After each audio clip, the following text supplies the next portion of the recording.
Good morning. You guys awake? There we go. Just checking. It's just kind of quiet. I was like, is anybody out there as I'm walking out? Man, good morning. So glad to see you guys. If you're new, Whitewater is a place you can belong before you believe, which means you don't have to believe exactly what I do or people who have come here to Whitewater for a while. You can just build relationships and explore faith at your own pace. We're in this series on wisdom and how to find it. And wisdom is this, it's this biblical concept. It's a reality in the world, but the way the Bible describes it as this, it really is the skill in godly living. It's the skill in godly living. Like, you're not really wise if you just know stuff. You can be super smart, but really unwise in your decisions and your actions. Wisdom is taking information and turning it into wise application. Doing the right thing at the right time in the right way. Does that make sense? That's wisdom. And the way the Bible talks about it is like really connecting the head to the heart and hands. Connecting the head to your life. And when we're looking at wisdom, the goal of wisdom is to really humble yourself before the Lord and learn in every way, shape, and form. Learn what God would want to teach you. And people who are wise are usually lifelong learners. They don't claim to be wise. They're always trying to learn. They can learn from anybody. You guys have a lifelong learner in your life? They're willing to learn from anybody. They're even willing to learn from you. You have anybody like that in your life? That's an important quality in someone. In Proverbs 1, it says this in verse 5. It says, let those with understanding receive guidance for their life, receive direction for their life, receive wisdom for their life by exploring the meaning of these proverbs and parables. And a lot of times wisdom is handed down through proverbs, wise sayings, or parables, stories that have meaning within them. And was anybody here last week for the parable we told that you were supposed to figure out? Yes, a few people. Okay, there were some people that came up to me and were like, I know I should have, because I told this story, and I'll tell it in a second, but they were like, oh man, I know what it is, but I didn't want to write it to you. I just wanted to tell it to you. You don't, if I won or anything like that, you don't have to give me a prize. But I would take the prize. I just had all these people come up. But I had people give some great answers for this. The story I told was this. It's an ancient Indian parable. There were three princes that walked deep into the jungle. And while they were walking together, the first one noticed something on the ground, stooped down, and he picked up a fang. Piece of tooth. Fang. Put it in his pocket, kept walking. And as they were walking, the second one noticed something on the ground, and he stooped down, and he picked up a piece of fur, put it in his cloak, and kept walking. The third one, as they were walking deeper and deeper into the jungle, he noticed something, and he picked it up, and it was a claw, put it in his pocket, and kept walking. Well, soon enough, as they were going deeper into the jungle, they came across an old beggar. And they looked at him with some contempt. He could offer them nothing. Didn't have much of anything, and they were princes after all. But the beggar wouldn't be dismissed, and he said, I do have something. I have a box that can bring life to things that are put into it. And so the princes, knowing that they could, and they felt they had the right to, they just, without asking or any permission, ripped the box from the beggar. And then they took what they had in their pockets, and they threw the fang, the fur, and the claw in. And all of a sudden there was movement in the box. And all of a sudden that fur turned to sinew, turned to muscle. And that fang turned to jaws. And the claw all of a sudden turned to a big paw. And all of a sudden a lion jumped out and ate the three princes, all three. You guys remember that? So what was the meaning behind that? Every week I'm going to give you a parable at the end, and I want you guys to figure out and message me through Facebook or personally or on our Whitewater Facebook, and let me know if you think you know what the meaning is. We got some really good answers that came in, but there was one answer that just kind of like took the cake for me, and it was actually written. The answer to the parable I gave was written in a poem. Like, this person's talented, okay? This person's talented, and I'm not going to read the whole poem. Maybe we'll post it on Facebook later this week, but I'm going to read the part where I think they got to the heart of this parable. And there's different layers to any story and any parable, but I think this is the heart of what we want to talk about. And here's what this person wrote. They said, "The prince's fate sealed by their greed, clearly instructions they'd forgotten to read. For a box full of magic is not like an IKEA bed. Read the directions or risk losing your head. Stupidity delivered is hard to take back, especially if you are a lion's main snack." Isn't that good? Like, that's pretty talented. And this winner, I thought, really nailed it. The heart of this parable that I want to discuss is the reality that it's a warning. Be careful what you create, because that sucker can turn on you. Be careful what you create, because what you create, what you and I create, what people create sometimes can turn and destroy our lives. Now, I want to give an award, because I want to make sure that we're giving, well, not an award, a prize to the winner. But they wanted to remain anonymous, and they asked if we could give the prize to some children's workers who work with kids in our church. And so we decided, okay, we're going to give coffee cards to every single children's worker that helps serve at Whitewater. So if you're a children's worker, you get, I think it's a Starbucks card. So thank you guys for all you do, and you can give them a hand and the winner a hand. I appreciate that. I thought that was cool.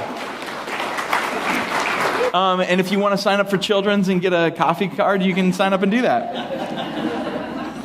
So what I want to talk to you guys about today, last week was really the wisdom of community, not doing 2018 alone. This week, what I want to talk to you guys specifically about is the lion of technology. How do we live wisely with the lion of technology? What do I mean by that? Well, a lion isn't necessarily evil, but it's always hungry.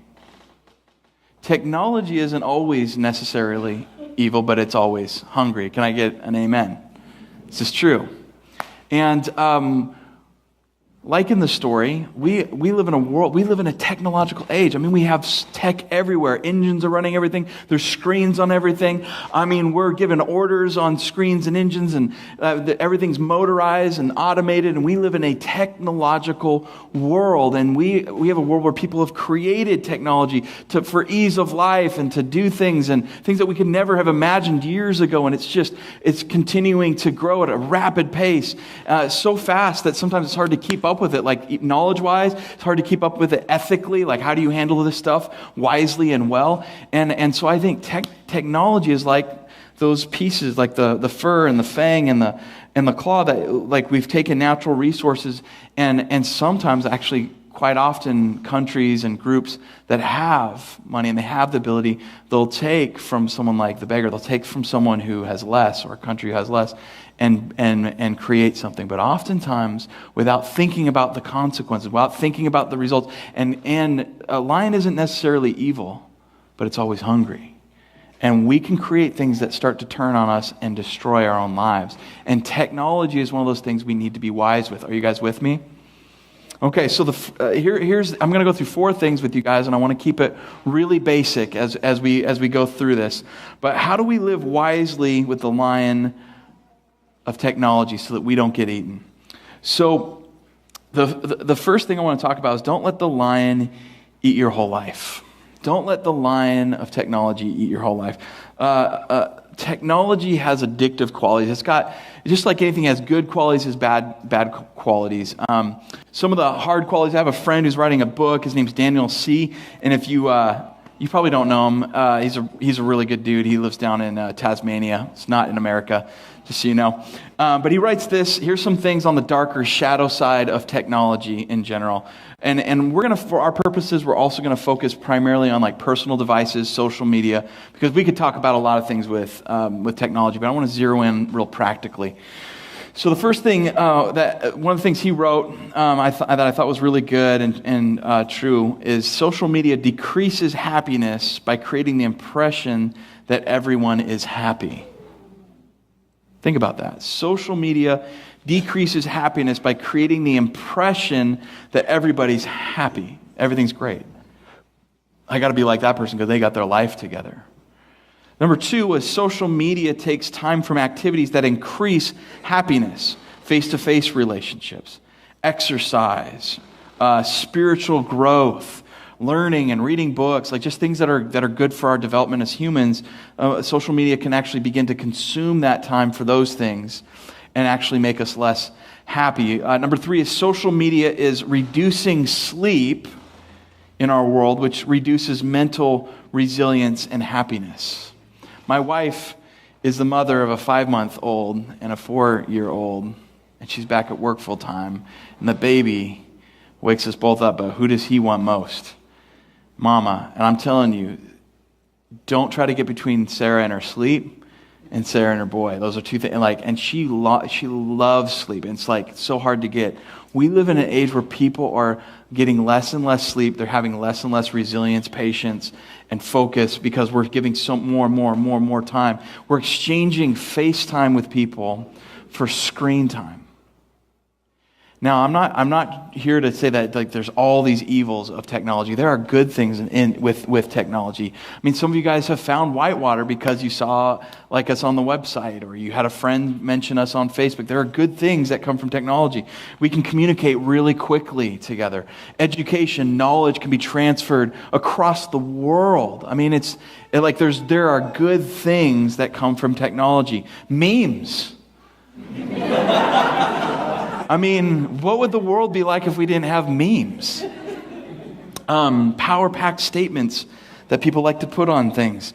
I had a friend, we were talking on FaceTime with a group of people about technology and just the impact on our world, and he was really, emphasizing the negative shadow side, and it's horrible here, and it's horrible here, and he had some really good points, and at the end it was kind of like this dark cloud, and everyone's kind of like, oh man, that was heavy, and then they were like, somebody was like, well, is there anything good from technology? And he's like, man, I'm trying to think. I just can't. I really am having a hard time thinking of anything really positive coming from technology as he's talking to us on FaceTime, which was awesome.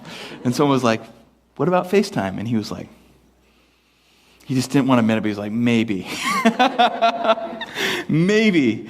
And so there are very good things. The key is knowing that, look, at the lion isn't necessarily evil, necessarily, but it's always hungry. So if you have your notes, write this down. Don't let the lion eat your whole life. Social media, devices, technology like that is addictive. If you grab the phone, the first thing you do when you wake up is grab the phone and look at it when you wake up. I've been reading this stuff. I'm not just trying to judge you. You might be addicted. If that's like the go-to. If you go to bed and the last thing you look at is a phone, there's a possibility that there's an addiction. Maybe that's just like a rhythm in your life, that kind of thing, and you can stop it really easily. But maybe it's possible that there's a little bit of a technology addiction there. If you place the phone, like a smartphone, between you and somebody you're having lunch with or you're talking with, and because you got to keep up with what's coming, with the texts and with the life and with everything happening, there might be an addiction. I see people that are like, ooh, this hurts. And like, I'm totally not. This is just stuff I'm learning. And as I was reading this, I'm like, maybe I'm addicted to my phone. So as I'm reading and I'm talking about this stuff, like this is to myself as much as anybody. And what I want to encourage us to is toward wisdom. This isn't to like condemn or say we should never use technology and we just need to be churning butter and stuff like that. That's not what I'm saying. Because at one point, churning butter was a new technology that they had to learn. So, I mean, there's good things. But I want us to be wise. Simon Sinek talks about this idea of texting and tweeting and seeing likes on our feeds that makes us feel good because there's this thing called dopamine that makes us feel good. He says this is a quote from Simon Sinek, an author, speaker that you might know. Dopamine is the exact same chemical that makes us feel good when we smoke, when we drink, and when we gamble. In other words, it's highly, highly addictive. We have age restrictions on smoking, drinking, and gambling. We have restrictions on all those things. We have no age restrictions on social media and cell phones, which is the equivalent of opening up the liquor cabinet and saying to our teenagers, hey, by the way, if adolescence is getting you down, help yourself.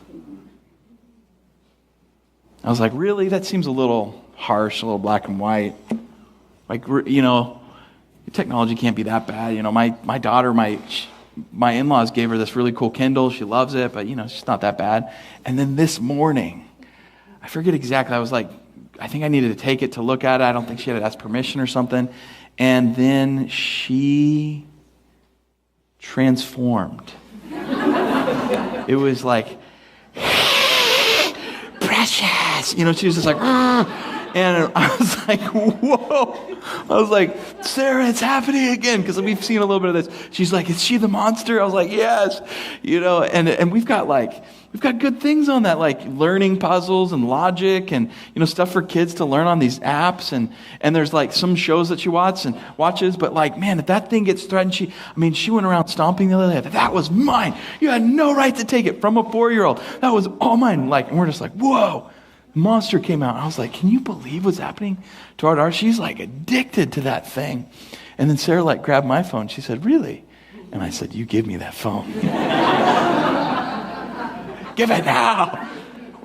But there can be this addictive quality to our technology, to our social media. Matthew 6:24 says this, because we don't want to have our whole life eaten by the lion.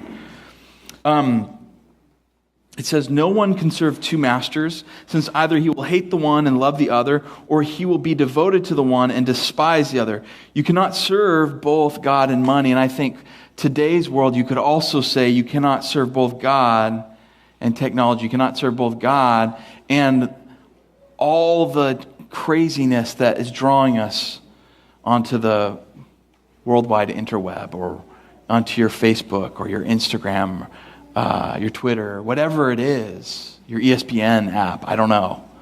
Does anybody have a cell phone in here? Just checking. This one guy, one of the band members, he was walking off stage. He was like, "Hey, that was an amazing sermon." He was like, "I was live tweeting it the whole time." I was like, "Duh! That was pretty funny. But like, does anybody have struggles like this? Where it's like, man, and you just find it in your hand, you're looking at this, and you're just, there's so much time that can begin going to this. We can't serve technology and God. Like, we have to choose. And that can sound really weird, but when you look at the amounts of time that are going up in our culture, there's more time that is going to screen time and less in face time. There's more screen time happening than exercise, than like reading and learning a new skill. There's than family relationships. It's going up and up and up. And what I want to say is we need to be wise. What I want to submit to you guys is that we need to be able to set boundaries where we need to set boundaries. Where there needs to be freedom, there needs to be freedom. But boundaries are something that we need to set for ourselves and our kids. Some people have the approach with like kids as parents, like, they'll figure it out and I just want to trust them and they need to make this decision.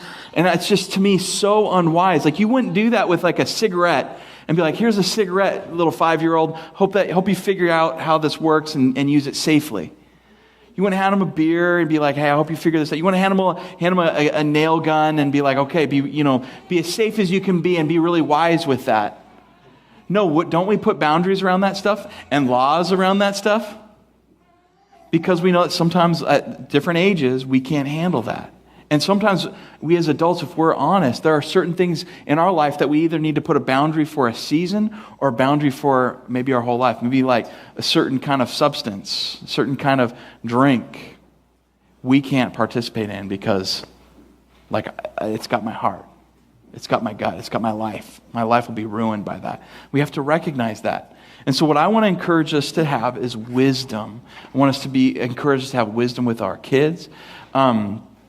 I think that is so important, or begins ruling our lives. And boundaries, just boundaries are connected to our priorities. Boundaries really, they're not meant to keep you from freedom, keep you from having fun or doing what you want. Boundaries, when we set boundaries for ourselves and we help set them for our kids, what it does is it keeps us from abandoning our real priorities. Boundaries keep us from abandoning what is truly most important. And what I'm really getting at here is, what would our life look like if all the technology was taken from him. Because it's really easy to begin relying on social media and just basic smartphone tech and our personal computers and what have you. We can start relying on that as our primary mode of building relationships. We can begin to use that as our primary way of building relationships with people and with God. But if you were to take your technology away, how would that impact your relationships? If you were to take all the technology away, how would that impact your relationship with God? Some people are like, it wouldn't impact it that much. Some of us, though, it's like, man, my relationship with God is so based on YouTubes and sweet quotes, from great pastors or great spiritual gurus. And, I look up spiritual things all the time on whatever your preference of social media. And I'm not saying that those are bad things unto themselves, but they can begin to consume. If it was taken away, what would your relationship look like with God? We were not designed to have a relationship through technology with God. We're not designed to primarily have a relationship with people through technology. We are designed to have eyeball to eyeball, authentic relationships. And when it's missing, you can tell. You can tell because there's brokenness, there's hurt, we don't know how to deal with conflict. We just don't know how to deal with the realities of life. Matthew 6:33 says, "But seek first the kingdom of God and his righteousness, and all these other things will be provided for you." And look, there's exceptions to stuff, and there's reality. If technology aids and helps us have relationships with people and gives us the ability to add to that relationship, that's wonderful. And if you're like an astronaut and you're up in space and you need to talk with your family, I'm not saying, well, you shouldn't use, whatever FaceTime device will help you connect with your family. If you're overseas, military or business, I'm not saying it's bad to call on the phone, or have FaceTime together. That's really good. What I am saying is, how sad is it if our primary communications, when you get home from space or from another country or from the supermarket, and your primary way of connecting with your family is FaceTime or text or by phone, and you're in the same house. You're in the same room. Does that make sense? Some of you guys, man, that's being hard. Guys, I'm talking to myself here. I'm not trying to hammer anybody. I want us to live wise lives that are freed so that we can build healthy relationships. In fact, what I want to challenge you, the rest of this 10, 12-minute sermon, what I want you to be thinking about is, what are things that I can do to engage in technology in more healthy ways? And what do I need to do to disengage a little bit so I can be healthier? What do I need to say? You know what? I need to stop doing, just stop getting on my account for a week, maybe a month. I don't know what it is for you. I just need to do that so that I'm back in control. I'm kind of going through a detox with my tech. Maybe it's on the engagement end. How do I engage technology? Maybe it's I'm going to use my Facebook account, my Twitter. I'm going to encourage 2 to 3 people a week. I'm just going to encourage them. I want to use it in a positive way. I'm going to call my family member across the country. I'm going to do that once a week. That's a good engage. That's how we engage things well. These are spiritual disciplines that I've learned from the greatest spiritual leaders they are able to have spiritual disciplines in their life of engagement and disengagement, feasting and fasting. You ever been on a fast where you haven't eaten anything for a while? And you're just angry all the time? No, I'm just kidding. Some people are like, no, I've never done that. It's important. So when we're going through the rest of the sermon, I want you thinking about that. What are maybe 1 or 2 ways that you can engage in technology that helps you do it more healthy and disengage? And when you disengage, what do you replace it with? I'm not talking about I'm going to switch from Facebook to gaming for the next week, and then you're playing video games the rest of the week. I'm talking about replace it with things that are going to help you with relationships, quality time, eyeball to eyeball, face to face, voice to voice, soul to soul kind of things. So, number 2, don't let the lion eat your relationships. Screen time is replacing FaceTime. Matthew 22:37-39 says this. He said to them, love the Lord your God with all your heart, with all your soul, and with all your mind. This is the greatest and most important command. The second is like it. Love your who? Neighbor. Love your neighbor. Love people. Love God and love people. And don't love like God primarily. It doesn't say primarily through technology that you build. And love people through technology that you build. Love them. Have a direct relationship with them. Here are some of the issues that I see rising in some of social media and technology that are just to be aware of. Just to be aware of when we're building our relationships. Here's some things that can happen. Social media reduces happiness and increases loneliness the more you use it. Just all the stats are saying that. The more we're seeking connection through this connecting device, the more disconnected we feel. All the stats, all the research is pointing that direction. And so it's something to keep in mind. Facebook, Instagram, social media, what can happen is... I was talking with a friend, my friend named Sam, and he's a good guy, and I was like, man, how would you describe the world we live in with social media? And he just kind of thought for a second, and he was like, we live in a world now because of that, they're just curating their lives. Do you know what a curator is? Like at a museum? Come up and say, hey, look at this exhibit. It's amazing. It'll give you all the information. And it looks beautiful because they've made it beautiful. You can't see anything behind it. You can't see the mess. In the back room at the museum, you see this because it's curated. And the curator will take you over here and say, now look at this. If you start looking in the back room, they're like, no. Look here at the nice curated aspect of the museum. And they'll give you the information and they'll let you see what you want to see. And it's sparkly and shiny and everything looks perfect. And friends, we are living in a world that is increasingly living in a way where they are curating their life. They are creating the picture, the perfection, the life that they want other people to see about them through technology. It's just another layer. Before we had social media, people were still curating their life to a certain extent. Like this is what I want people to see. But on Facebook, on Instagram, on social media in general, curation is happening. And here's my fear, is that when we're curating the life that we want people to see, that we're not actually living the life that we were designed to live. Because here's what happens. Like I'm curating my life. So on my feed, I say, my job is amazing. I'm crushing it. Like things are going so well. And I need to make this clear. Not everyone, but I'm seeing an increased, we'll call it a hunch. What I think and what I'm seeing, what I'm feeling is that there are more and more people that the more perfect they make their life look on their feed, the more perfectly messed up their life is. My job's perfect. I'm crushing it. Everything's going well. It's shiny. It's great. And then over here, they're crushed and they're going bankrupt. They're dying. They've lost their job and they're hiding it, or it's going horrible. My family is perfect. My wife and I have the perfect relationship and we're beautiful and everything's wonderful and we're together, and behind the scenes, like my spouse hates me right now. Like we can't even be in the same room together. Our marriage is in shambles. But over here, I need the world to see this. And my kids are amazing. They're super smart. They're like smarter than everybody's kids. And here's what they've done. Here's their accomplishments. And here's how great we are. And we're super close. And we have a great relationship. Everything's perfect.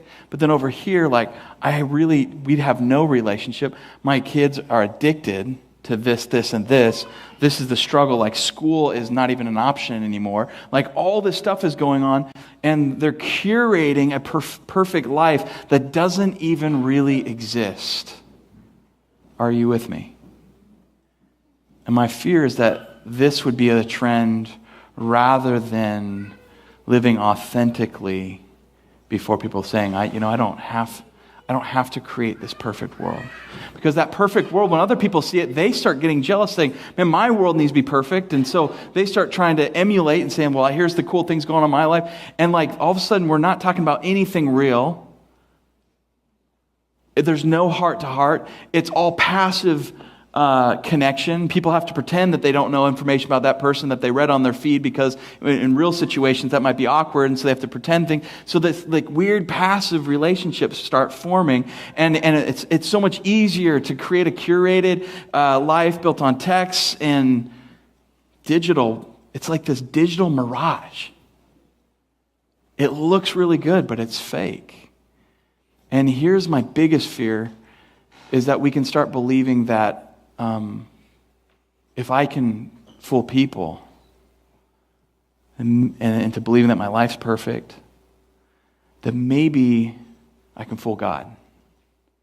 Or maybe I can have a spirituality that says if this looks good, then it's all good to Him. And really that's no relationship with God.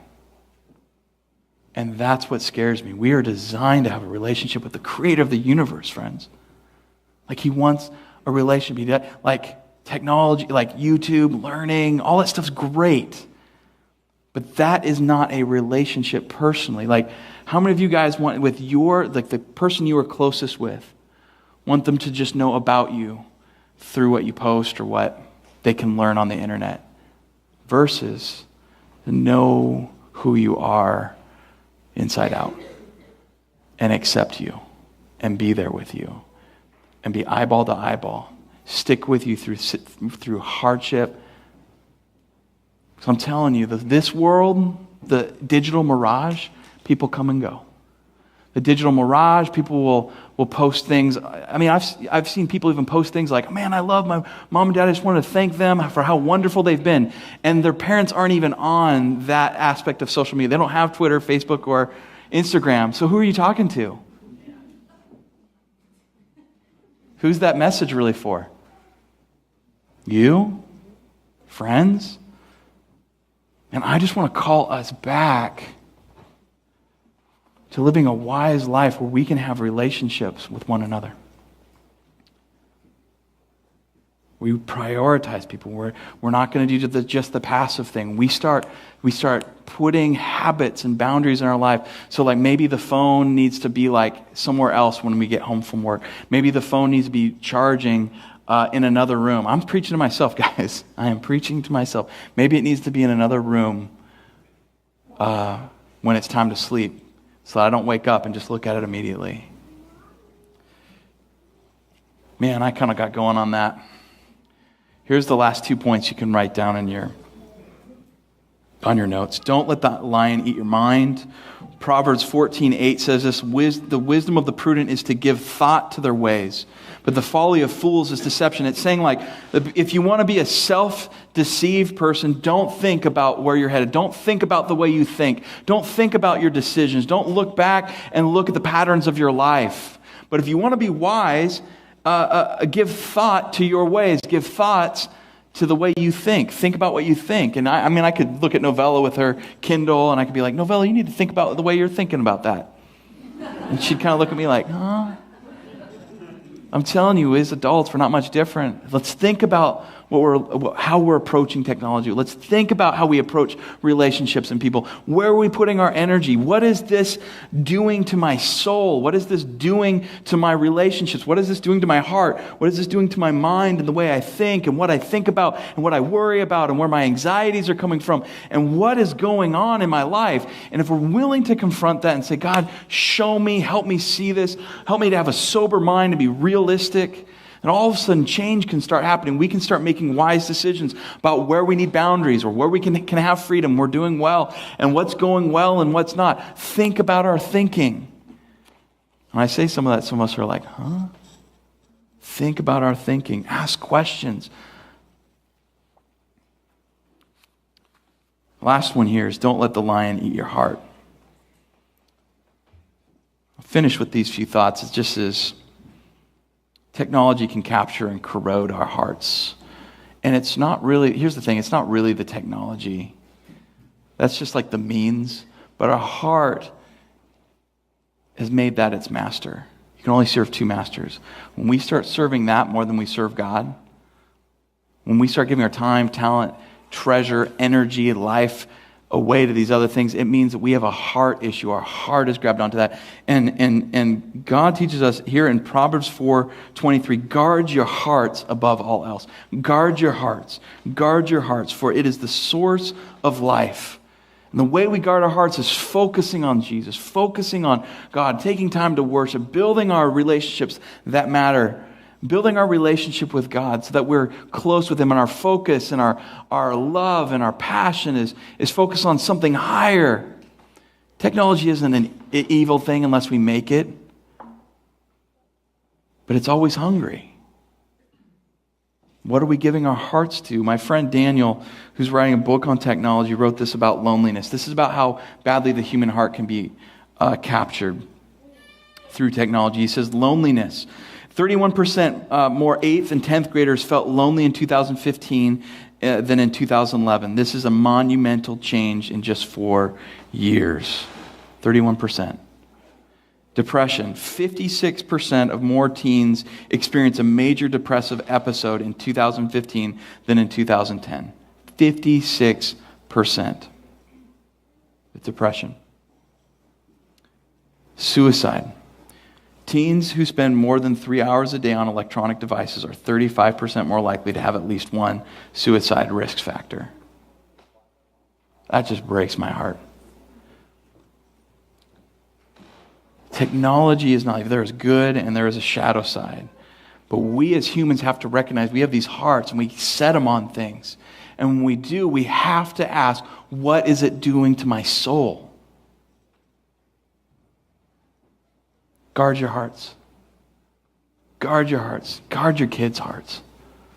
Be wise so they can have healthy relationships and learn how to deal with conflict. Healthy relationships don't mean there's no conflict, but it's working through things and learning how to communicate, learning how to love. Don't let the lion eat your heart.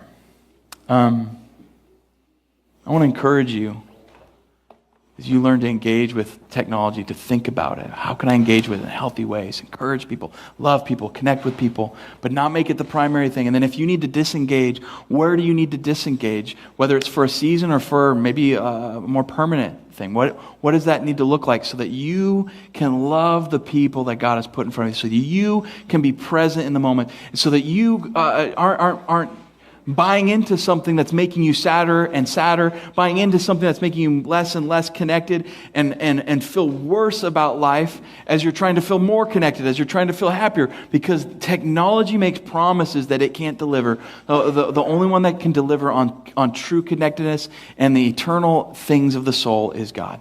So don't go looking for the things only God can answer and give in places that don't have God, that aren't God. Don't take a good thing and turn it into a God thing. Keep God as God. That's what I had for you guys today. I love you so much, and I think I need to tell you a little parable before I go, right? All right, here it is. You guys ready? So there was a young man who was ambitious, very ambitious man, and he started a new job. And he had a wise counselor friend that he would talk to, and he went to the wise counselor, advisor, and began talking with him. And the advisor asked him, so what are you going to do now that you got this job? And he said, well, now I'm going to work like crazy. I'm going to work more hours than any of the people at the same level, because I'm at the bottom, but I'm going to work my way up. I'm going to work toward the top. He's like, I'm going to outwork people, out-time people, and he's like, I'm going to make it. And then what? Well, then I'm going to become a manager. Okay, how are you going to become a manager? Well, I'm gonna just, even if I have to push past the manager, I'm gonna try, even if I have to push people all the way, I'll become one. And then the advisor asked, and then what? He said, well, I guess I want to be an exec, and so I'm just gonna continue working hard. I'm gonna outwork everybody, outcompete everybody, and if I need to push some people out of the way so I can take their exec job, I'm gonna figure out how to do it. Okay, well, and then what? Well, if my biggest goal is I want to be the CEO. I want to run the thing. And so I'm going to work harder. Even if I have to cut some corners, I am going to get there. Like, failure is not an option. I'm going to become the CEO by doing all those things. An advisor asked him, After that, what? And the young man thought for a moment. He says, well, after that, I guess I'll have fun with my friends and family and enjoy life. And the advisor asked one more question. He said, why can't you enjoy your friends and family? Why can't you have fun with them and enjoy life now? And the young, ambitious man sat there alone. That's the parable. So let me know what you think, and we'll see if we have a prize for someone next week. We love you guys. Let me pray. Father God, we love you so much. We're so grateful for you. Lord, would you help us pursue you with all of our hearts? We thank you for what you give us, Lord. We thank you for the technology that allows us to drive to Whitewater. We thank you for the things that enable our church and the lights that come on and all these great things. But Lord, we know that nothing we create is ever greater than you. All those things are gifts, but you are the true gift giver, and we worship you and we love you. I pray that you would encourage people who are here today, lift them up, and give us wisdom. In Jesus' name, amen.